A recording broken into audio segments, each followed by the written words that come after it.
Welcome to the chaos sector. We return to the Matrix. We know something, and it supports our belief that old Joe may have stepped down by his own accord, as opposed to being pushed out. We all assumed that the progressives ran old Joe into the ground, and Democratic leadership decided to pull the plug. In some regard. Sure. But there was one press conference that indicated old Joe may have had knowledge something was up. In a signing ceremony for the CHIPS and Science Act of 2022, old Joe went viral for presumably suffering from severe memory loss. Schumer initially shakes his hand, makes his rounds to others, and then old Joe extends his hand out for another handshake. Now the media assumed this was an example of old Joe suffering from dementia and such, but we examined it carefully, and that's not the case from our analysis. It's old Joe being mischievous, and that totally changes what mental state he actually was in. He grinned after Schumer had resumed his speech, and that suggests that old Joe was thinking independently, so to speak. Meaning, what was in his brain was he was not appreciated nor respected by Schumer, and said to himself, quote, "Okay, so that's how you're doing me. I'll show you." Now this is what we've concluded. It may not be the case, but that grin on his face, wearing those shades, gives the impression that old Joe was not out of it. The Grinch that stole Christmas, right? Think about it. Old Joe has often stated that he is the definition of the middle class. He stated, quote, "I know I'm called middle class Joe. It's not meant as a compliment. It means I'm not sophisticated," unquote. Simply put, old Joe has always been dismissed by the Democratic elites, or so-called sophisticated constituents. And one of those would in fact be Chuck Schumer and Nancy Pelosi. Wealthy elitist Democrats who see old Joe as a Midwest low-level politician. He's like the poor brother of a wealthy businessman. And if there isn't respect, obviously he will be treated a certain way based on being poor. Now, of course, old Joe has suffered memory loss and other mental problems. But I have a hunch that he sabotaged his own presidential campaign and in turn sabotaged Kamala Harris's as well. Mind you, it was old Joe who nominated her. And this forced Democrats to back her as the candidate due to the time frame. They could have held another primary, sure, but it was a small window and everyone just decided to go with the flow. Or go with the flaw. And this was all due to old Joe creating that circumstance for Democrats. If we put this into perspective in how this election played out, isn't it logical to suggest that old Joe threw the presidential debate against Trump to provoke Democrats to go ahead and do what he assumed they were planning to do anyway? Regardless of how he performed, seems logical. Because right after that debate, old Joe seemed normal, smiling, speaking fluent English, nothing was wrong, associated with his age. Even recently, addressing the transition of power, old Joe doesn't seem so helpless and confused. Now does he? Negative. Old Joe wanted to be president, but he was presented with an ultimatum. He didn't approve of it, but accepted it for that presidency. The progressives in the party surely didn't like him, as he's the moderate middle class, Midwest low-level politician, and they quickly showed their true colors as well. And to add insult to injury, he had Kamala Harris as his vice president, who clearly was lurking in the shadows plotting and scheming in the administration. And I think this is why he gave her the task of being the border czar, so she would take direct responsibility for the disaster. You see, it all makes sense, right? The entire administration would be blamed, but the vice president assigned as the border czar and is running for president with that disastrous record, she will face those tough questions, not old Joe, you understand? It's obvious old Joe sabotaged his presidency to stab Democrats in the back, like they did to him. But then again, if you think about it, they didn't actually stab him in the back because they didn't get a chance. Remember, if we go with the theory that old Joe threw that presidential debate, then him stepping down was more so a choice, based on him creating the problem. You see, he simply embellished and embraced the senior citizen narrative, floating around undetected as an actual inside conspirator against his fellow Democrats and their plots against him. We've kept an eye on this, and that's why we're breaking it down now. And you see, there is even deeper internal turmoil, because Kamala Harris may have found out that old Joe found out that she was plotting against him. This is why she didn't distance herself from him in her presidential campaign. He has the dirt on her. So if she attempted to undermine him in any way in her presidential campaign, by suggesting it was solely his fault for the disaster, old Joe could potentially reveal that she was a part of the coup to get him out of the way. And it would have not only destroyed her campaign, but it would also cause strife in the party. Well, it has happened anyway, right? In fact, it's the same scenario. Everyone criticized Harris for not being honest about old Joe's mental state. This in itself is actually Harris conspiring against old Joe as well. She used him as a political shield, attempting to allow his mental decline to justify her nomination, as Democrats assumed voters would accept her as the Democratic candidate. It happened, but the voters had nothing to do with that process. And this is because old Joe forced Democrats to make a tough decision, have another primary to officially nominate their candidate, or accept the nomination that old Joe chose, which was Harris. That old slick bastard. As the saying goes, with age comes wisdom. Yeah, everyone blasted old Joe for his debate performance, if you can call it that. But the actual performance was pretending to be a withering, confused old man who can't remember anything. After the presidential debate, old Joe had a rally alongside Jill. Examining his speech patterns, his cognition, and body language, it was definitely a different person. But they also had to sprinkle in a little bit of the, well, senior citizen blunders. He appeared to be wandering and wandering around, playing into the narrative that he was a helpless and confused old man. We were never truly convinced. Sure, we all know he's old and definitely isn't as cognitively sharp anymore. But you see, that's what makes the scheme that much more convincing. An old man pretending to be an old man based on the characteristics of an old man. Yeah, clever tactic. If you recall, we used an episode of Seinfeld where Uncle Leo was stealing books from the library. When he was caught, he pretended to be an old man who was confused. Does anyone remember that episode? It was an example of elders using their age to their advantage, even in committing crimes. Old Joe has committed crimes as President of the United States, the biggest crime being treason against the United States. Many may not consider this to be treason, but signing an executive order which placed illegal immigrants on the United States Census is a form of treason. And guess what happened? The Justice Department's special counsel ruled that old Joe was, quote, an elderly man with a poor memory, unquote. And he was not charged with any crimes, such as espionage, regarding handling classified materials when he left the Obama administration in 2017. The senior citizen effect, you see? But he knew very well what he was doing, just like Uncle Leo knew very well. He was stuffing his coat up with books from the library. The point here is the withering old man with dementia was old Joe's tactic to fade off into the background and nudge Harris into the spotlight, as he knew she was attempting to undermine his presidency at some point anyway. He made her the border czar, which she definitely had no experience in handling. And as he continued to just randomly fall down off his bicycle, feeding the narrative that he's in a severe decline, he goes on to announce he will not be running again and pushes Harris into the spotlight by nominating her as the presidential candidate. I believe this was a case of eyes watching each other, meaning everyone was plotting against one another in the Democratic Party. You had Kamala Harris' ego driven to become the first woman president, and the first woman of color to become president, plotting to slide into that position of power in secret. Then you had old Joe knowing that's what she is planning to do, as he was forced to choose a woman, and a woman of color by black votes matter. So he went through his administration keeping an eye on her every move, just like she kept an eye on his every move. Then you had the wacky progressives plotting against both of them, essentially denouncing their leadership, as they weren't radical enough to abandon Israel in favor of Palestine. Again, Rashida Tlaib did not endorse Kamala Harris for president. That says a lot. And old Joe decided to just step aside and show the nation this is how horrible of a presidential candidate Harris truly is. What do you guys think? It seems highly likely to me. It all adds up, especially with the fact that old Joe was seen wearing a Trump for 2024 hat at a prior ceremony for firefighters. Quite gleeful while wearing it, I might add. Not sure if he would be willing to wear that hat, considering his opponent is a threat to democracy and is the modern age Hitler, right? So if old Joe didn't believe the very rhetoric he was spewing out there, then this shows that he has no problem with his political opponent and would actually support Trump over his own party and his vice president.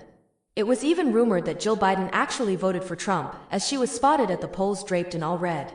There were also rumors that Jill Biden didn't care much for Harris, as it is claimed that they didn't speak much to each other. I mean, as the First Lady, would you want to really speak to a vice president that is conspiring against your husband, right under your nose? Jill wore red for a reason. She voted against Harris, and that is the ultimate betrayal, especially if you factor in the whole women empowerment narrative. The message was clear, and it obviously made Harris feel a bit confused as to what the old man was trying to suggest with that optic. But I tend to think she knew what it meant and knew her campaign was doomed. Jill Biden betrayed her, old Joe betrayed her, even the progressives such as Rashida Tlaib didn't endorse her, so we assume she didn't vote for her neither. I mean, Harris was literally out on an island by herself. Well, she did have Cardi B as a strong endorsement, yeah. Old Joe wanted Trump to win, to betray Democrats, as they betrayed him. The war in the Democratic Party was displayed to the nation in this election. Moderate Democrats versus progressives. Old Joe represented the dying breed of moderates, as the party has been hijacked by wacky liberals and progressives. And to stop them from gaining complete control, granting the power of a presidency, he strategically forced his own party to present the very ideological representation of what he opposes. And that would be Harris. That mischievous grin Old Joe displayed pretty much summarized everything. He was not too fond of far-left liberals such as Kamala Harris, but accepted her for his own personal goals of becoming president. It's a madhouse, I tell you. All of them were running around conspiring against each other for personal gain. Old Joe wanted to obtain the power of a president. Harris wanted to obtain the power of the first woman of color to be recognized at such a level. The progressives in the party used both of them to carry out their personal agendas. And when the smoke settled, well, the only one who seemed to come out of the fire alive was ironically Old Joe. He intentionally gave her the task of being the border czar to place a major challenge onto her vice presidency, as she thought the vice president is virtually invisible. Not so fast, Miss Harris. Here, hold this heavy bag. I need you to carry it for me. She failed miserably. Then he intentionally stepped aside by nominating her as the Democratic presidential candidate to bring Harris to the spotlight. This is what she was plotting secretly behind his back anyway. Again, she failed miserably. Stuck between a rock and hard place, Harris couldn't propose any of her liberal ideals in her presidential campaign, especially against Trump. She also couldn't propose any of the progressive ideals neither. And her attempts at seeming more moderate fell on deaf ears as well. And this is why her interviews were so abysmal, because she couldn't directly answer questions about her policies as they contradict themselves. Without this, all she was left with were celebrity influences that made her look weak. And one of the biggest problems was her lack of confidence in addressing men, especially black men. She dumped Magic Johnson and Obama out to do the heavy lifting for her, which again made her look like she didn't have the courage to address that demographic. Adding insult to injury, she proposed to black men the opportunity to sell marijuana legally. Out of all the possible ideas she could have presented, she chose an idea based on a cultural stereotype. Unbelievable. Too many liberal and progressive influences in her campaign, and clearly they were the ones making the decisions. Such as Jen O'Malley, who ran her campaign just like Old Joe's. Trying to appeal to culture and not the well-being of Americans, you end up turning off the majority of Americans who are concerned about their well-being. So you get what you deserve. She tried to cheat her way into becoming president. Every man and woman for themselves, and you have to watch your back. Because a fellow Democrat will have no problem stabbing you in the back, to climb over you to obtain more political power. And Harris attempted to do that, and karma ended up stabbing her in the back. We said it time and time again. She should have stepped back and reevaluated her political career. Heck, even her so-called husband should have gave her advice to not rush back into the lion's den after being mauled by a lioness in Tulsi Gabbard. Didn't learn from that mistake. Then becomes the vice president and is assigned a task as border czar, should have declined it, in saying she doesn't have the experience to tackle such a complex issue. Nope, just accepts it, not realizing that she will take the brunt of the blame for the border crisis. Her husband didn't mind. He only wanted the fame and political status. Her staff, well, apparently she ran everyone off, so they couldn't help her make better political decisions. A person attempting to become a politician, but is not actually invested in politics. Sure, corrupt politicians are a problem, but at some point they were genuine, or at least some of them. Kamala Harris never wanted to be a politician, it seems. Rather, wanted the status of recognition and power of a politician. Would have done herself a huge favor and remained a district attorney or prosecutor. But, let's become the vice president of the United States and jump right into a national crisis at the border. Roberta Jackson got the hell out of there. Or, we can even suggest that Old Joe advised her to get the hell out of there. There's a storm coming. Hey, Roberta, you might want to resign soon. There will be a mass invasion, and it's out of our control. This is what the head honchos want. So, if I were you, I'd go ahead and walk away before the shit hits the fan. Roberta Jackson definitely wasn't going to allow her reputation to be tarnished by such a political disaster, and decides to step down. She evacuated the building before it burned down to the ground. And based on what we have broken down in this episode, we can suggest that Old Joe went to her in secret and advised her to get the heck out of Dodge. Mind you, Old Joe is not an idiot by a long shot. He has decades of foreign policy experience, and he also has decades of border policy experience. Sure, he's a corrupt old bastard, but that corruption is accompanied by 50+ years of being a politician. I would suggest that he made Kamala Harris the border czar to hurt her politically. He knew she was seeking power in becoming the first female president, but she didn't earn that path. She didn't earn the journey to that historical accomplishment.